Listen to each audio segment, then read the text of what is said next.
السلام علیکم. خوب هستی بیادر؟ صحتمند؟ طبیعت خوب؟ بخیر است؟ ماندار باشی؟ خوب هستی؟ اوه ماشاءالله. چند نفر دکاندار؟ 5 دکاندار. خوب هستین انشالله؟ چطور از دکانداریت؟ والا مولای سر دیگر یک ذره مال کمزور است دیگه، دکانداری دیگه ضعیف است یک ذره. خب چرا کم از بیخی خالی است دکانت؟ 5 نفر دکاندار باز این الماریات هم قفسچیت هم خالی. 3 فامیل است دیگه. این چی هست دی؟ خب پاپل. این برنج، روغن، لوبیا، مواد خوراکا چیزا نداری؟ بوره؟ مولای سر نیست و چیزا نیست. چند روز پیش یک ذره مال انداخته بودن دیگه، مصرف بسیار در خانه زیاد است، روزم است. 3 فامیل هستیم، یکی همشیریم است و بیوسته. مادرم هم بیوسته، مادرم کس پایش هم کار نمیکنه، دستش هم کار نمیکنه. خودم هم هست دیگه. فکر کو که این کدوم 18 نفر 17 نفر میشیم دیگه. خب کل منبع درآمدت نمی یک دکان است؟ دیگه نیست. خب روزانه چقدر فروشات داری اگر مال باشه؟ والا مولای صاحب که مال باشه دیگه روزی 1500 کار میشه، این تا 2000 هم شاید کار شد که مال زیاد باشه. خب ماشاءالله. چی خوب میچله اینجا؟ چی دیگه والا مولای صاحب دیگه ایت گپ است که دیگه خوراکه که باشه، مثال برنج و اینمی چیزا، مثال همین چیزای کیک و یگان انرژی و اینمی چیزا، قیماق این چیزا سودا میشه. خوب است. مثال پس 20 مردم خب جوانه علاقمند هستن که ما بگیرن. خب او دیگه اطفال کی است؟ اینی که از همشیری مرا دخترکش است، اینی بچه‌ش است، اینا یتیم هستن. خب یتیما هم هستن؟ اینی که از 2 تا بچهای ماست. خب ماشاءالله ماشاءالله. دخترک ماست خرد است. خب نه این سرپرستیش تو میکنی؟ ماندار باشی تو بیا این طرف. یک برادر خردش که این خواهر و برادر است؟ یکی دیگه هم از سعادت. خب خداوند برتان اولادای خود سردی چشم بگردانه، اینا را خداوند کلان کنه. رسول الله صلی الله علیه و آله میفرماید که بهترین خانه و نمو خانه است که در او یتیم باشه، امرش روی خوب میشه، و بدترین خانه و نمو خانه است که یتیم داشته باشه و رویش بد، امرش بد میشه، یک روی بد امرش میشه. دیگه امیدوار هستم که انشالله ایرا خوب نگاه کنین و روی خوب امرشان داشته باشین.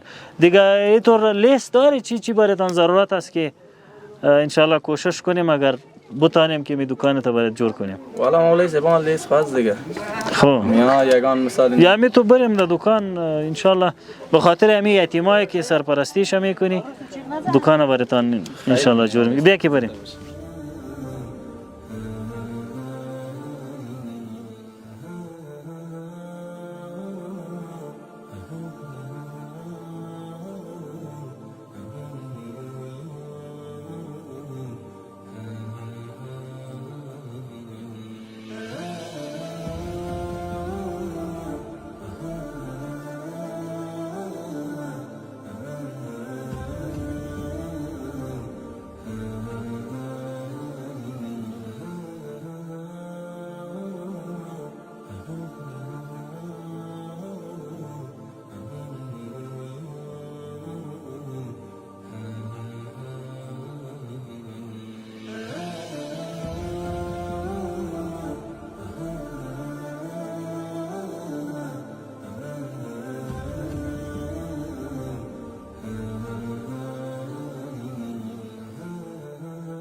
بسم الله الرحمن الرحیم. قدرمن و معزز و ورونو خويندو، السلام علیکم و رحمت الله و برکاته. څو ورځې وړاندې راغلم دلته د دکان باندې مې سترګې ولګېدې چې ډېر خالي و، یو څو پاکټه پاپړ پکې و او څو پاکټه مالګه وه، یعنې ټوله سرمایه کېدی شي 2-3 زره افغانۍ نه زیاتېده. چې ورونه پوښتنه وکړه، ده راته وویل چې وضعیت مې خراب دی او یتیمان مې په غاړه دي او کورني مشکلات سره مخ یم، نو نشم کولی چې هغه دکان خپل ډک کړم. خو الحمدلله موږ وشو کولی چې جاوید جان ورو لکه څنګه چې لوحې نه ښکاري، نن مو د احساس ډالۍ ورته برابره کړه، دکان مو ورته ډک کړو، سودا مو ورته واچوله.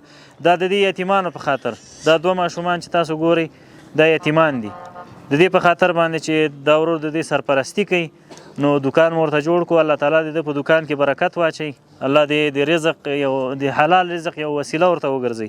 نو په ټولو دوستانو باندې غږ کوو که چېرته تاسو خپل مرستې احساس ته ولېږئ، انشاءالله موږ کولی شو چې د یتیمانو کفالت وکړو، موږ مسکینو بیچارهو ته د غذایي او خوراکي توکو ترڅنګ د کاروبار زمینه هم برابره کړو.